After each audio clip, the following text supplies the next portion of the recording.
Hey everyone, welcome back to the channel. Today, we're heading into one of the strangest, most immersive indie games I've played lately, Mycopunk. Imagine a survival game where nature didn't just fight back, it mutated into something intelligent, fungal, and a little horrifying. It's part survival, part body horror, and entirely punk. Let's break it down. Gameplay.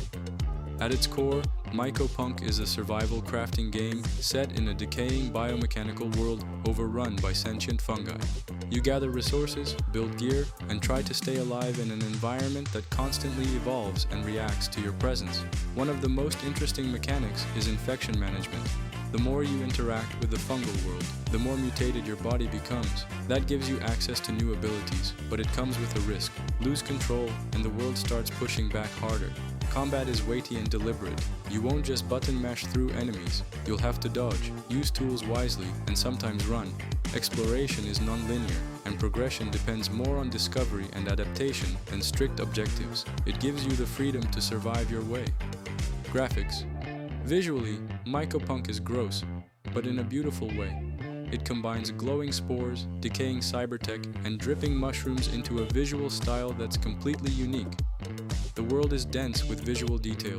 Fungal overgrowth pulses with life, bioluminescent plants light up the dark, and the terrain feels genuinely alien. It's not meant to be pretty, it's meant to make you uncomfortable, and it does that brilliantly. Story: don't expect long cutscenes or exposition dumps. Mycopunk tells its story through the world itself.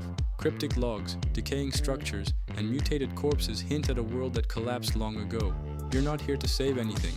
You're just another organism trying to survive in a place that's moved on from humanity. There's a strong sense of mystery, and piecing together what happened is part of the appeal, but it won't hand it to you. If you love environmental storytelling, this hits the spot. Audio. The audio design is on point. Creepy, wet sound effects follow you everywhere. The squish of mushroom stalks, the crackle of infected tech, the groans of fungal beasts. The ambient music uses low synths and eerie tones that shift based on where you are and what's happening. There's no traditional soundtrack. Instead, the world hums, breathes, and pulses around you, immersive and unsettling. Pros: original setting and tone. Deep survival and crafting loop infection system adds unique risk-reward. Gorgeous and disgusting art direction. Non-linear exploration encourages curiosity. Cons: early game can feel overwhelming or directionless. UI is sometimes clunky, especially in crafting menus. Occasional bugs and frame rate dips on certain hardware value for money. For its price, Mycopunk delivers a solid 20 to 30 hour experience with plenty of replayability. Each run can unfold differently depending on how much you mutate, where you explore, and which gear you prioritize. If you're into survival games with a heavy atmosphere and an experimental edge, this is well worth your money.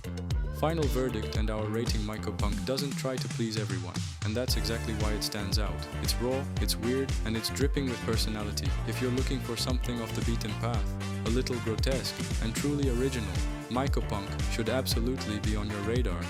Our score: 82 out of 100. That's based on an average of early critic reviews and my own time with the game. A strong, bold title that carves its own niche. Thanks for watching. If you've tried Mycopunk, drop your thoughts below.